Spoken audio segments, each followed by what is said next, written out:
Hello students, miscellaneous exercise on chapter 1. Question number first, let f function r to r be defined as on fx equals to 10x plus 7. Find the function g r to r such that gof equals to fog g of f equals to f of g equals to ir. तो इसमें solution देखिए, function दे रखा है are to R और ये F X equal to 10x plus 7। पहले हमने इसको 1 दिखाया तो F X 1 equal to F X 2। तो यहाँ पे जब x 1 लिया तो हमने इसमें जो ये दे रखा है 10x प्लस 7 यहाँ पे x 1 कर दिया और x 2 लाएंगे तो x 2 कर देंगे।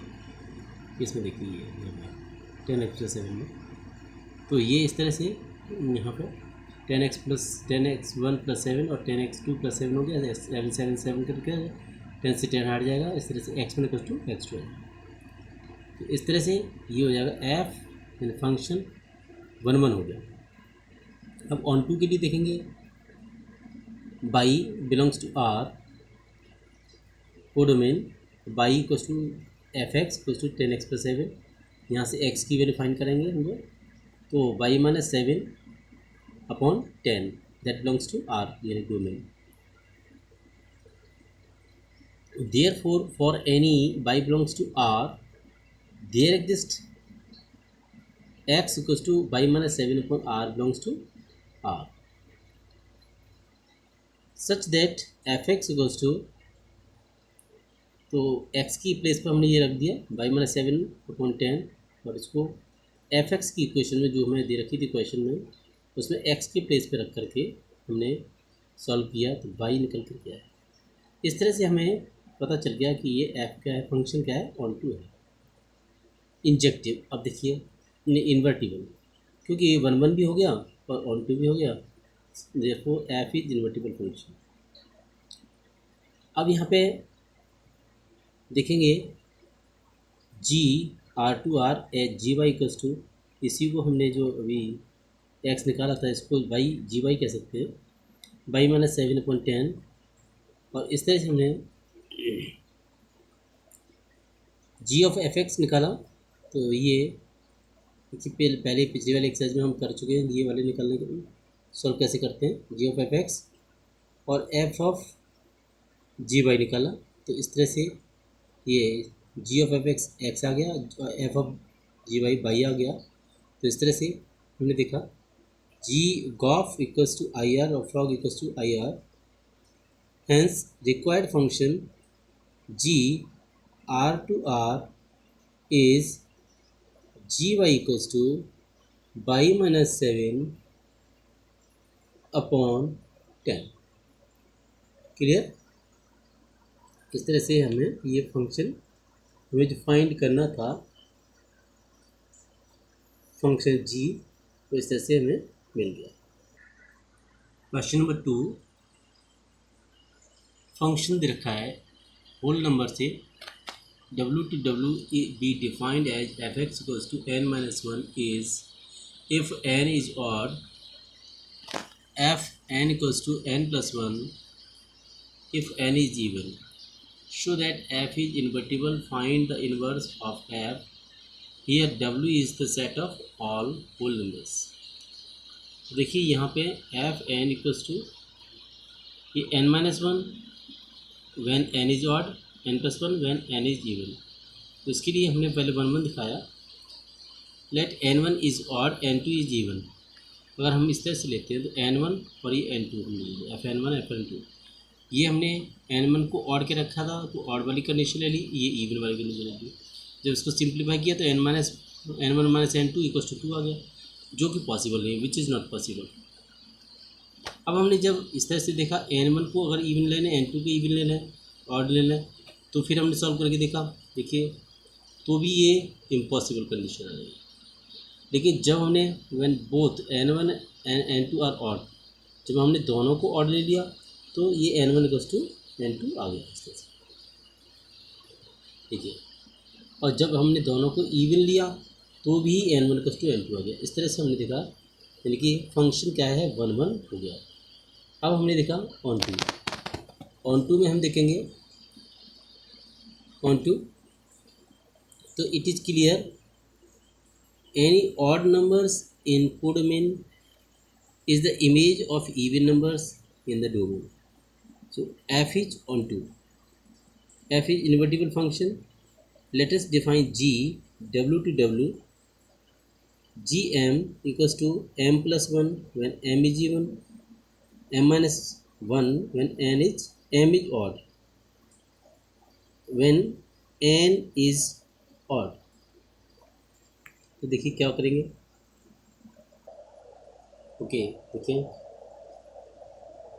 when n is odd then gof n equals to g of fn की वैल्यू पुट कर दी n-1, और फिर ये g के अंदर पुट किया n-1 + 1, तो इस तरह से n निकल के आ गया। when n is even वाली कंडीशन देखिए, ये g of fn का दिया, n+1 fn की वैल्यू पुट कर दी, तो ये हमारा n निकल करके आ गया। देखिए ये हमारा n निकल के आ गया, right. Similarly, when m is odd, तो fog m f of gm की वैल्यू पुट कर दी m-1 and m is odd, और फिर f की वैल्यू f वाले फंक्शन पुट कर दी m-1 + 1 m निकल के आ गया। when m is even है तो f of gm देखिए जरा, gm की वैल्यू पुट करी m+1, फिर फंक्शन वाले में f वाले में पुट कर दिया m+1 - 1, तो ये कट करके m आ गया। तो इस तरह से हमने देखा g of f equals to I W, f of g equals to I W, मतलब हमने देखा inverse of f is f inverse equals to g which is the same as f, so inverse of f is f itself. इससे clear हो गया कि f का inverse f ही है। Question number 3, function R2R is defined by fx equals to x² - 3x + 2. Find f of fx. f of fx का मतलब ये है कि जो फंक्शन दे रखा है f, उसमें fx को कर दो x के बेस पे, fx के बेस पे कर दिया, तो fx की वैल्यू देखिए ये है, इसका होल स्क्वायर है, fx की वैल्यू ये। अब a + b + c का होल स्क्वायर, जैसे 9th क्लास में था फॉर्मूला लगा दी, a² + b² + c² -2ab + 2ab + 2bc + 2ca, और फिर 3 का मल्टीप्लाई इधर कर दिया, 2 ये है। सिंप्लीफाई करके ये कंडीशन हमारी आ गई, इसी को हम कहेंगे f of fx। Question number 6, give example of two functions f n to z and g z to z such that g of f is injective but g is not injective। G of F तो injective है लेकिन g खुद injective नहीं। तो देखिए हमने इस तरह के एग्जांपल ले लिए, पहले g(x) मॉडुलस x ले लिया, f(x) = x ले लिया। तो अगर मैं इसमें 1 पुट करता हूँ तो 1 पुट करने से पॉजिटिव ही रहेगा, -1 पुट करता हूँ तो भी पॉजिटिव रहेगा। इसका मतलब ये तो पता चल गया कि -1 और 1 की इमेज सेम है, क्या है 1 है। इसका मतलब जब इमेज सेम है तो ये इंजेक्टिव नहीं हुआ। लेकिन हमने देखा जी ऑफ fx, ये पुट किया तो fx की वैल्यू x है, तो पुट कर दी, तो gx बराबर ये मॉडुलस x हो गया। अब for every x belongs to n, कोई भी हम जो है नेचुरल नंबर पुट करेंगे तो रहेगा पॉजिटिव, ठीक। तो इस तरह से हमने देखा गॉफ हैज यूनिक इमेज, तो इसका मतलब ये हमने देखा गॉफ इज इंजेक्टिव होगा। इसी तरह से हमने सेकंड एग्जांपल ले लिया f(x) = 2x और g(x) = x²।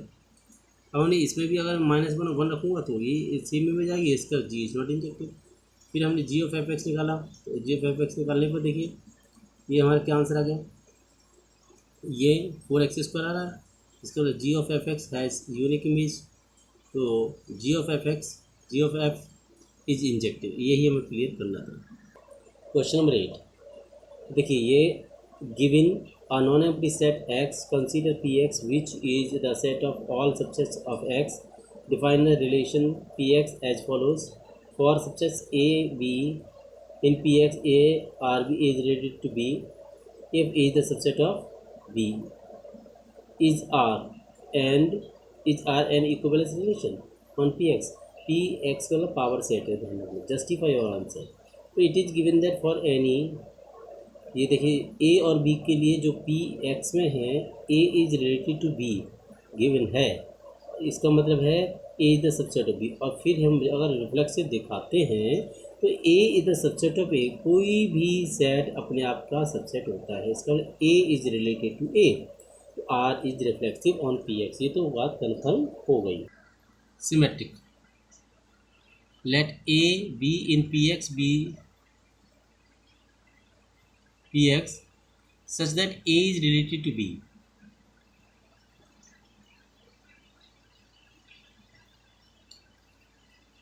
a related to b मतलब a is the subset of b, लेकिन जब a सबसेट b का है तो b कैसे सबसेट हो जाएगा a का, मतलब b is not the subset of a, b is not related to a।